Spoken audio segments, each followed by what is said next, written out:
We're good. Okay, now, without further ado, group one. Can you hear me now? Yeah, perfectly. Good afternoon.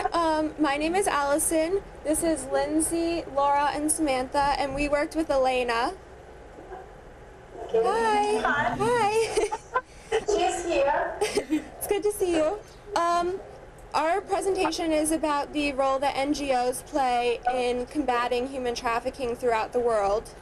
Currently, there are 1.4 million sex slaves in the world at any given time. This is becoming more and more prevalent because of the growing industrialized world. There's always a need for restaurant employees, tourist employees, industrial, agriculture, or sexual employees to fill the roles of cheap labor throughout the world. NGOs are important because they can push authorities to act in combating human trafficking and also support communities through awareness, through aid, and through legal means. NGOs play a vital role in providing community members as a means of preventing human trafficking with education and outreach. The other thing that NGOs do is they play a key role in reintegrating victims into society. A lot of sex trafficking victims face a stigma regarding what happened to them and the time that they spent abroad. A lot of them have a hard time speaking about what happened to them for fear of the shame that they and their families will endure. And NGOs can help these victims and their communities by helping them understand that it's not the victim's fault that they were targeted, and it's not the victim's fault that they had to endure a lot of these horrible traumas that they experience abroad as victims of sex trafficking. La Strada, which is an organization that we heard from over on your guys' side, one of their top priorities is the reintegration of victims into society. And World Relief, which is another religious-based organization that operates in the United States as well as abroad, lists one of their top priorities as victim empowerment in order to combat the stigma that a lot of sex trafficking victims feel following their return. And these communities, the NGOs, provide communities with a lot of awareness programs to combat the stigma, and that's where Lindsay comes in. Okay, I worked on awareness and outreach within our project, and one of the biggest issues I found was that in human trafficking, it's such a difficult topic to talk about that many people choose not to discuss it, and they choose to ignore the situation altogether. One of our biggest issues in human trafficking, as many of us know, is the exploitation of juveniles. Middle school girls, girls between the ages of 10 and 18 are always trafficked, and they're a target for these criminals. Many of the women that are trafficked, they carry on as daily citizens, and they are among us, and they could be in a classroom next to us or at work with us, and we don't know. We don't know that they're trafficked. We don't know what they're going through. And it's just a terrible issue, and that's why awareness is a key aspect into overcoming human trafficking and into completely ridding it out of our society.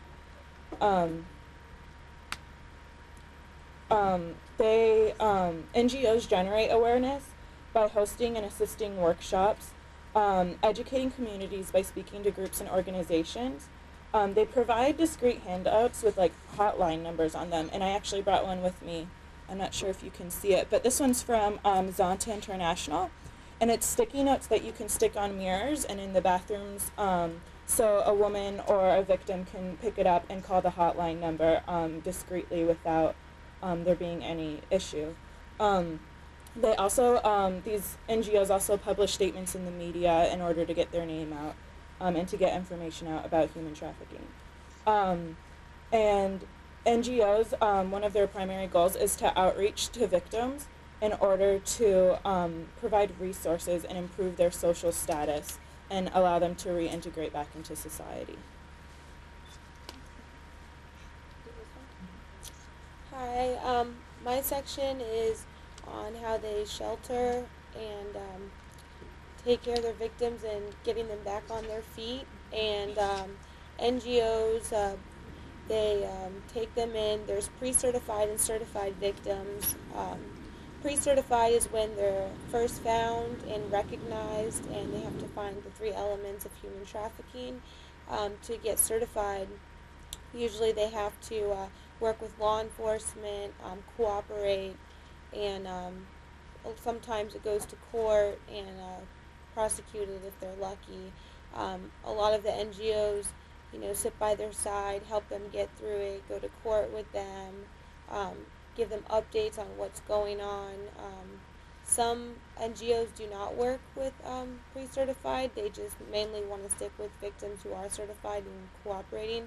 Some do not care and will help them regardless. Some examples I have is FCHAT is the Florida Coalition Against Human Trafficking, and they take care of their victims until certified. They can shelter them from 20 to 24 months, and they offer shelter, food, job training, legal services, and help them get counseling and things of the sort. GEMS is in New York. It's Girls Educational Mentoring Services, and they work with only domestic victims ages 12 to 24, and they shelter, and they get a lot of donations for the food and clothing, and legal advocacy and housing support.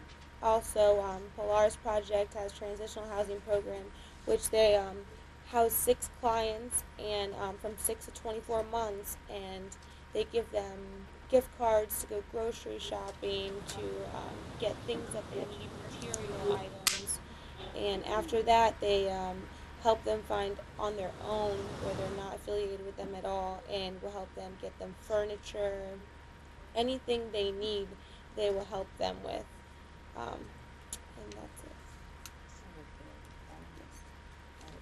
Hey, my name's Sam, and I did legal aid. Legal aid is obviously very important when it comes to human trafficking, because a lot of victims don't know where to start as far as if they can talk to law enforcement, and NGOs play a big part in that, because it's free training for them through an NGO, for the law enforcement, for lawyers, and for specialty groups. One example is the Florida Coalition Against Human Trafficking. It's been around since 2004. They mainly are geared towards training law enforcement officers. They do also train specialty units as well with lawyers, and all of their training programs are totally different compared to what you require training for. Everyone that has been on board with the Florida Coalition Against Human Trafficking, they've been working with officers since 1990, so they have loads of experience, which is very good. Also, the Polaris Project is a 24/7 hotline, which is very convenient for victims, or for people that know of a victim. They're able to call the hotline. The hotline can get you in touch with anyone you need. It's anonymous, so if you're a victim or you know someone, it's also a very convenient way to go as far as legal aid. And Elena has something to say too, I believe. Do you want to pass it over to her?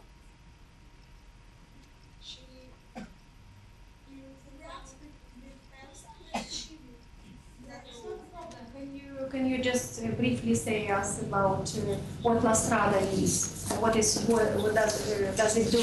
I mean, we have this PowerPoint, okay?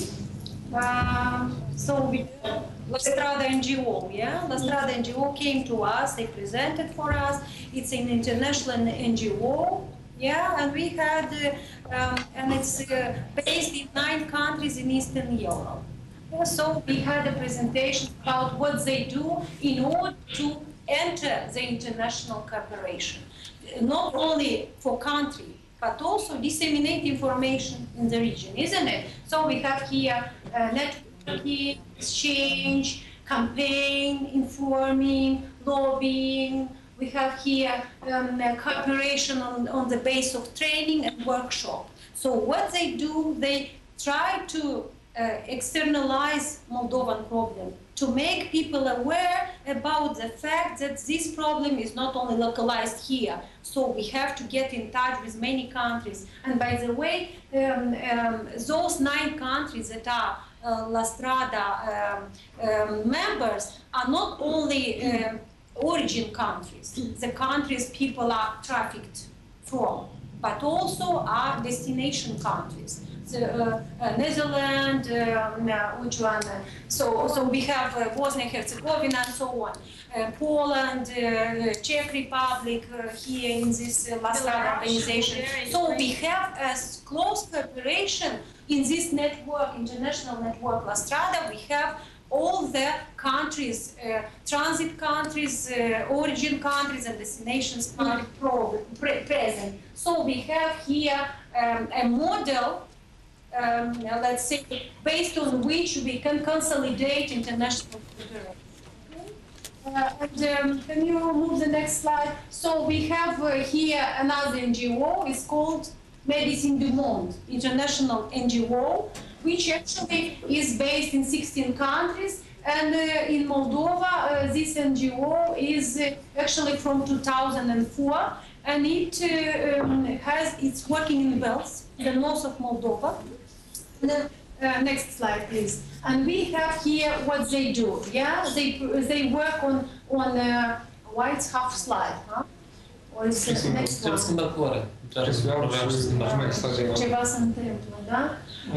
So we have different activities actually that was talked about: awareness, education, but specifically medical care for victims. So those people that